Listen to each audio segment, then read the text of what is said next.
အားလုံးပဲမင်္ဂလာပါခင်ဗျာ MM Logic Gallery ကနေပြန်လဲကြိုဆိုလိုက်ပါတယ်။အဲဆိုရင်ကျွန်တော်တို့ကအရှေ့ဗီဒီယိုထိဆိုရင်ကျွန်တော်တို့က array တွေ for loop တွေเนาะကျွန်တော်တို့ import output အကုန်လုံးသင်ပြီးသွားပြီပေါ့။အဲဆိုရင်ကျွန်တော်ပြောရမယ်ဆိုရင်ဘာလို့ပဲထိတည်သွားပြီလဲဆိုတော့ကျွန်တော်တို့เนาะ variable တွေ input သွင်းတာ output ထုတ်တာလေးတွေဖြစ်ကြရင်ကျွန်တော်တို့ variable တွေအလုပ်တစ်ခုကိုခဏလုပ်နေရတယ်ဆိုရင်လည်းကျွန်တော်တို့ကိုယ်တိုင် execute လုပ်နေကြမလို့ပဲနဲ့เนาะ program က execute လုပ်လို့ရအောင်လို့ကျွန်တော်တို့ looping တွေအကြောင်းကိုလည်းသင်ခဲ့တယ်ပြီးတော့ conditional တွေ decision တွေအကြောင်းကိုလည်းကျွန်တော်တို့သင်ခဲ့တယ်ပြီးတော့ကျွန်တော်မှာ array တွေပေါ့เนาะ variable တစ်ခုတည်းနဲ့ကျွန်တော်တို့ input တွေအများကြီးသွင်းလို့ရအောင်လို့ကျွန်တော်တို့ array တွေကိုလည်းကျွန်တော်တို့ array အခန်းတွေအကြောင်းလို့လည်းကျွန်တော်တို့ discuss လုပ်ခဲ့တယ်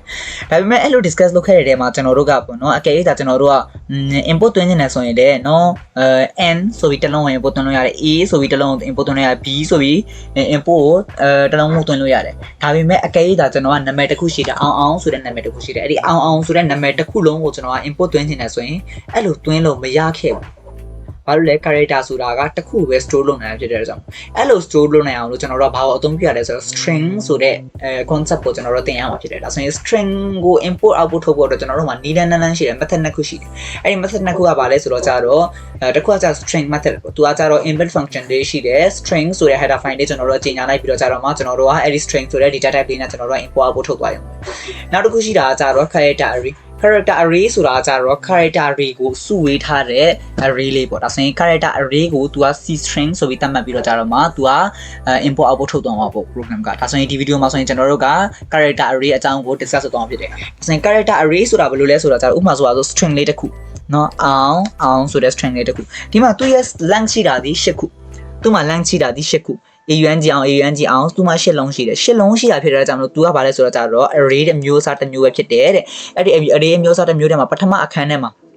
array ရဲ့ index number 0အခန်းထဲမှာ a ကို store လုပ်မယ် index number 1အခန်းထဲမှာ u ကို store လုပ်မယ် index number 2အခန်းထဲမှာ n ကို store လုပ်မယ်အဲ့လို store လုပ်ရင်တော့ तू က character တွေအကုန်လုံးကို store လုပ်ပြီးတော့မှ output ထုတ်လိုက်တဲ့အချိန်လဲကျွန်တော်တို့ကအောင်ဆိုပြီးတော့ output ထုတ်လို့ရတယ်တဲ့အဲ့ဒါဘာလဲ character array ဒါဆိုရင် character array ဆိုတော့ကျွန်တော်တို့က char ချာဆိုရေးလိုက်မယ် name ပေါ့အခန်းမနှခန်းရှိတယ်8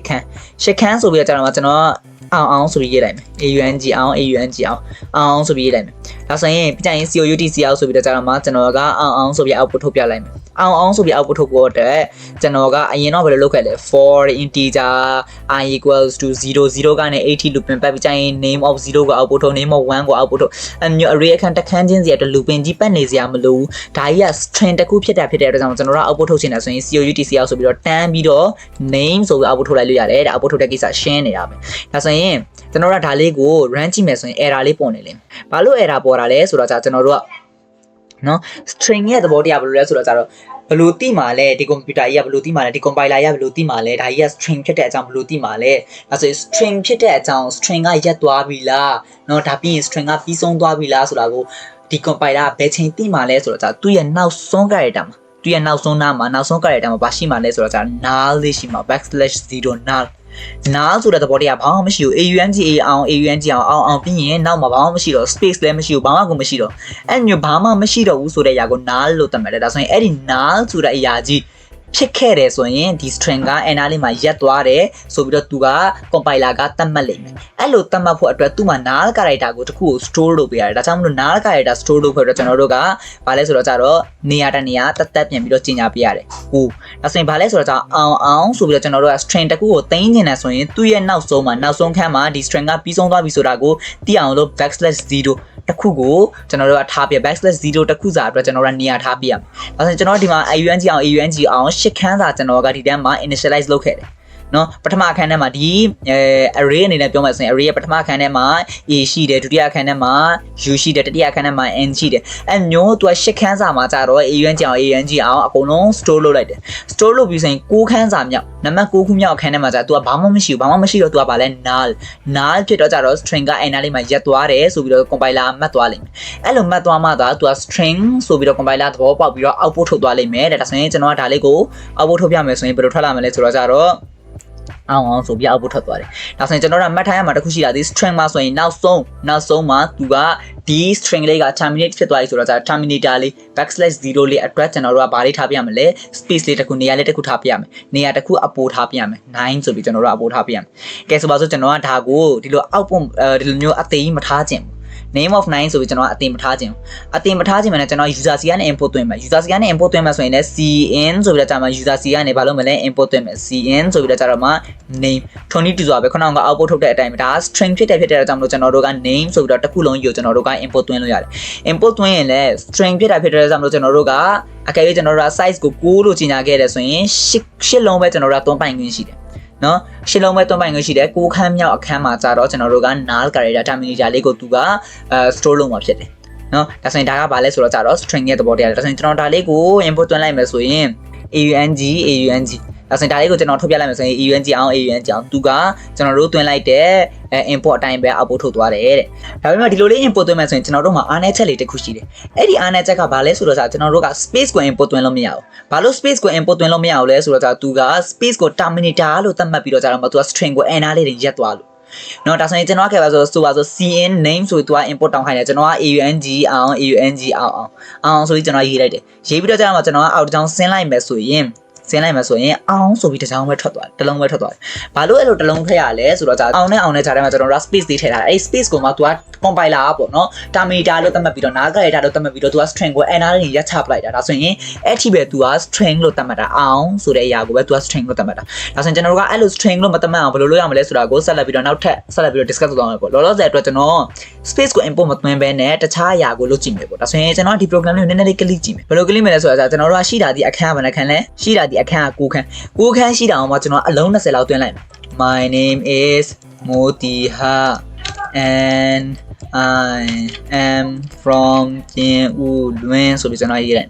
ရေးပြီးတော့ကျွန်တော် enter ခေါက်လိုက်ပဲဒါဆိုရင် तू output ထုတ်တော့မယ် output ထုတ်မယ်ဆိုရင် तू output ထုတ်တဲ့အချိန်ဘယ်နှခုပဲ output ထုတ်ရမလဲ10လုံးစာပဲ output ထုတ်ရမယ်ဘာလို့လဲ10လုံးစာပဲ output ထုတ်ပြီးတော့ကြာတော့မှာ10လုံးမြောက်စာနေရာမှာ तू နားလကရတာကို store လုပ်ရမှာဒါပေမဲ့နော်ဒါပေမဲ့ तू ကဘယ်လိုလဲဆိုတော့ကြာတော့ import ကတော့ तू ကကြိုက်တဲ့လောက်သွင်းသွားမှာ limit မရှိဘူးလေ तू က user enter မခောက်မချင်းထိနားကြိုက်တာမဖြစ်သေးတော့ကြာ तू က import ကတော့ကြိုက်တဲ့လောက်သွင်းသွားအောင်ပါပဲဒါပေမဲ့နော် my name is Motiha ဆိုပြီးတော့ကျွန်တော်ကအမျိုး import သွင်းပြီးတာကိုမှ output ထုတ်တဲ့အချိန်ကျရင်ကျွန်တော်တို့က6လုံး10လုံးစာပဲ output ထုတ်ပြီးတော့ကျွန်တော်တို့ကရက်သွားမှာအဲ့လိုရက်သွားတာအောင်မှ तू က output buffer ဖြစ်သွားတယ်နော်အဲ့လို output buffer ဖြစ်သွားတာအောင်မှကျွန်တော်တို့ output buffer မဖြစ်အောင်လို့ကျွန်တော်တို့ကရက်ထားမယ်ဘယ်လိုရက်ရမလဲဆိုတော့အဲ့လိုရက်ဖို့အတွက်ဆိုရင်ကျွန်တော်တို့ကဆိုပါဆိုအရင်တော့ output ထုတ်တဲ့အချိန်တုန်းကဆိုရင်နော်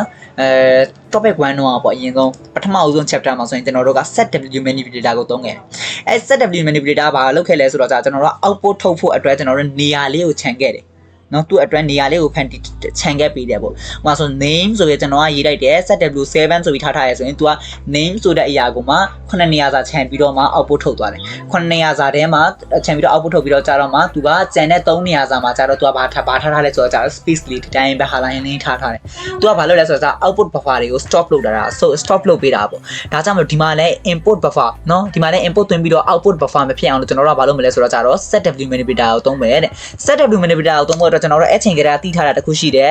#include ဘာကိုသုံးပေးရမလဲဆိုတော့ကြာတော့ iomanip အဲ့လိုသုံးပေးရမယ်အဲ့လိုသုံးပေးတော့ကြာမှာ cin ဆိုပြီးတော့ကြာကျွန်တော်တို့ကဘာလုပ်မလဲဆိုတော့ကြာ setw ဆိုပြီးတော့ကြာတော့မှာကျွန်တော်ကအခန်း6ခန်းစာပဲကျွန်တော်က import တောင်းပါမယ်ဆိုပြီးတော့ကြာမှာ program ကို command ပေးလိုက်မယ်အဲ့လို command ပေးလိုက်မယ်ဆိုရင်ကျွန်တော်ကဒါလေးကို run ကြည့်မယ်ဆိုရင်ဘယ်လိုပေါ်လာမလဲဆိုတော့ကြာတော့ကျွန်တော်က my name is Motiha ဒါဆိုရင် तू က output ထုတ်လိုက်ရင် my name is t ပဲထုတ်သွားတယ်ဒါဆိုရင် my name is ဆိုတာဒီကဏ္ဍ8လုံးပဲရှိသေးတယ်ကဏ္ဍ8လုံးပဲရှိတာ character 8ခုပဲရှိသေးတယ်ပေါ့ဒါဆိုရင်6ခုမြောက်မှာကြာ तू ကဘာကို store လုပ်လိုက်တယ်လဲ null character ကို store လုပ်တယ်ဒါဆိုရင်ဒါကဘာလဲဆိုတော့ output buffer မဖြစ်အောင် तू က stop လုပ်ပေးလိုက်တာဒါက setw manipulator ကိုသုံးပြီးတော့ဒါပေမဲ့ setw manipulator ကိုသုံးပြီးဆိုရင်ကျွန်တော်တို့ space ကို import သွင်းလို့ရပြီလားစမ်းကြည့်မယ် space ကို import သွင်းလို့ရပြီလား my name is Motiha ဆိုပြီးကျွန်တော်ရေးလိုက်မယ်မရဘူး space ကို import သွင်းလို့မရသေးဘူး space ကို import သွင်းလို့မရသေးတော့ကျွန်တော်တို့ကဘာလုပ်မလဲဆိုတော့ကြာတော့ space ကိုပါ import သွင်းလို့ရအောင်လို့ကျွန်တော်တို့ကဘာလုပ်ရမလဲဆိုတော့ကြာတော့ cin.cat ကိုသုံးပြရမယ် cin.cat ဆိုတာလေးကိုသုံးပြရမယ် cin.cat ဆိုပြီးကျွန်တော်တို့ကသုံးပြရမယ် cin.cat ဆိုပြီးသုံးပြီးပြီဆိုရင်ကျွန်တော်တို့ကဘာလုပ်မလဲဆိုတော့ကြာတော့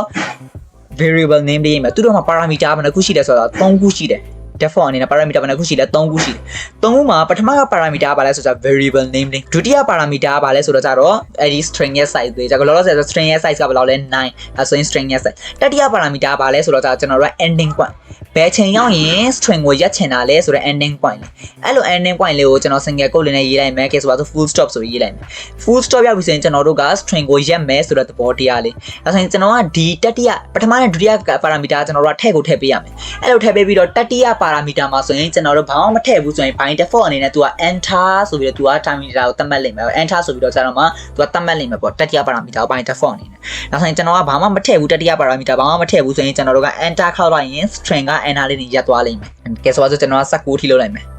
19ထိလိုက်မယ် size ကိုကြီးလိုက်မယ်နည်းနည်းလေး string ရဲ့ size ကကြီးနေတော့ဒါဆိုရင်ကျွန်တော်ကဒီလိုလေးလုပ်လိုက်မယ်ဆိုရင် my name is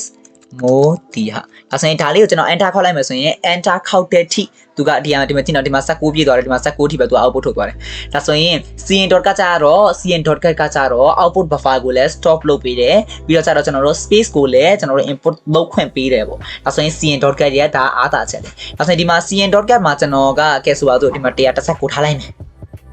အများကြီးဖြစ်သွားအောင်ဒါဆိုရင်ကျွန်တော်ကဒီနေရာမှာ enter တာမကောက် enter ဒီပါကျွန်တော်ကထည့်ခြင်းတယ်ဆိုရင်ကျွန်တော်ကဘာလုပ်မလဲတတိယ parameter လေးထည့်လိုက်မယ်တတိယ parameter မှာကျွန်တော်ကဲဆိုပါစို့ dollar sign လေးထည့်လိုက်မယ်ဒါဆိုရင် dollar sign မဖြစ်မချင်းဒီကျွန်တော်တို့က string ကို input သွင်းမယ်ဆိုတဲ့သဘောတရားလေးဒါဆိုရင် dollar sign မတိုင်ခင်ဘာပဲ input သွင်း abcd 1 2 3 4ဘာပဲ input သွင်း enter ဘလောက်ပဲခောက်ဘယ်နှကြိမ်ပဲခောက် dollar sign မလာမချင်းကျွန်တော်တို့ကအဲ့ဒီ string ကိုရက်သွားမှာမဟုတ်ဘူးเนาะဒါဆိုရင် my name is Motiha เนาะ enter ခောက်မယ် I am from ပြင်ဦးလွင်เนาะဒါဆိုရင်ကျွန်တော်ဒါပြီးရင်ကျွန်တော်ကရက်ချင်တယ်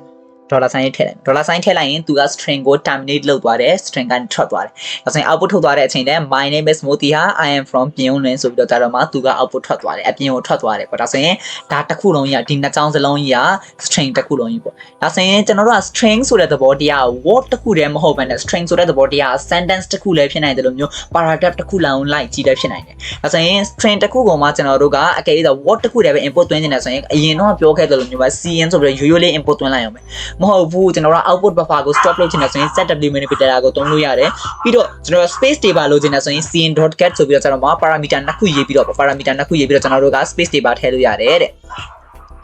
မဟုတ်ဘူးကျွန်တော်တို့က paragraph လိုက်တစ်ခုလုံးကြီးရေးချင်တယ် sentence တစ်ခုတည်းမဟုတ်ဘူး paragraph တစ်ခုလုံးလိုက်ကြီးရေးချင်တယ်ဆိုရင်ကျွန်တော်တို့ကဒီနေရာမှာဗာရေးရမလဲဆိုတော့ကြတော့ parameter